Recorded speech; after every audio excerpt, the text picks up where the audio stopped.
Hi, my name is Chris and I'm a sex worker.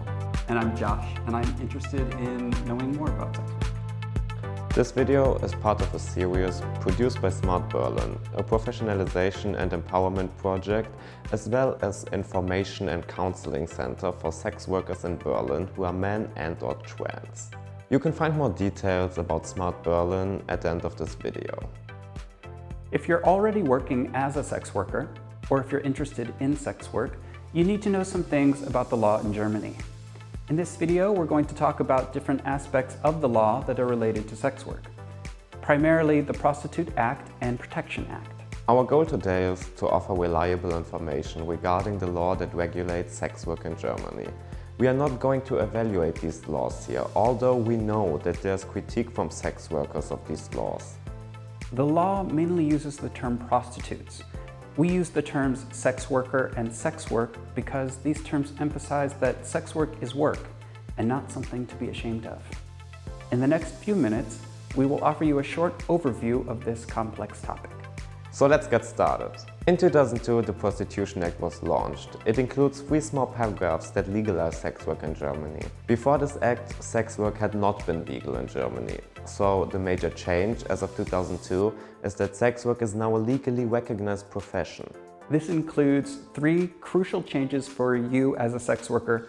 It enables you to sue your clients if they don't pay for your work. This issue, however, has to be reported to the authorities by the sex workers themselves. It enables you to open a firm, have health insurance and pay taxes with the job title prostitute. Again, we prefer to say sex worker. It enables you also to work as an employee under Social Security law as a sex worker.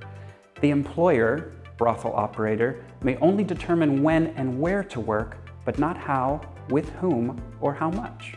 Okay, until here it was actually pretty easy to follow all the information. Let's see how you do now. We just have 38 more paragraphs to go, but don't worry, we'll try to cut it down for you. The Prostitution Protection Act became fully effective on July 1st, 2017, and its intention is to protect sex workers.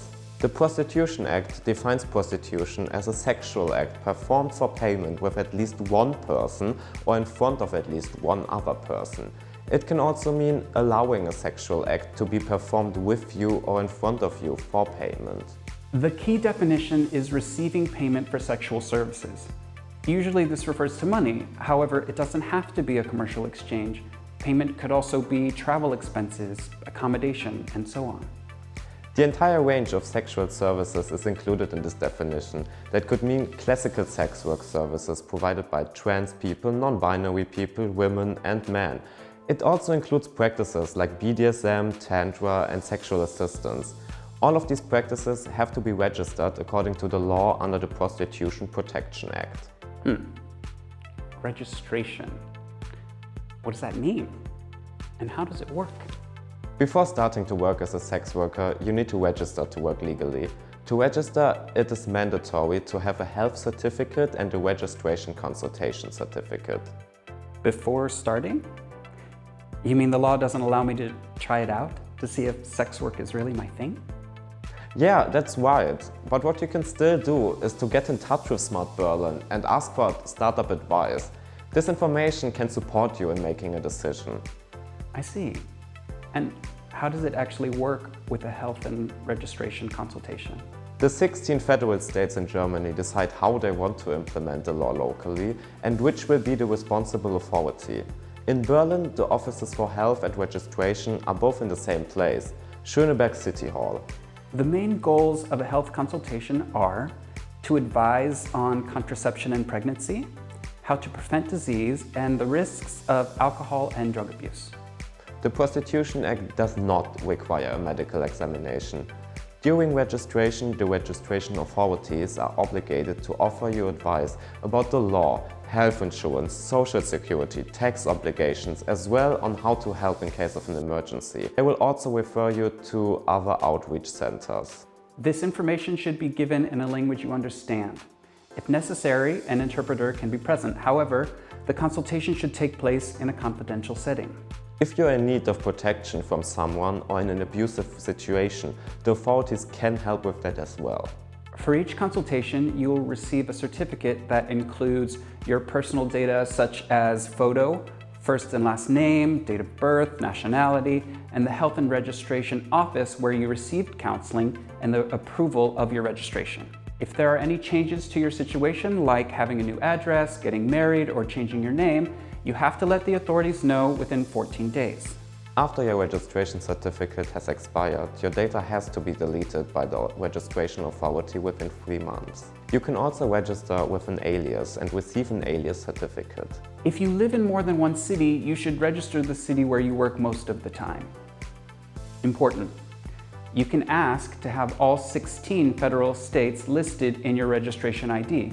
This way, you can choose the city where you'd like to work without having to list new cities over and over again. To be able to register, you need to be at least 18 years old, with an identification document and a postal address.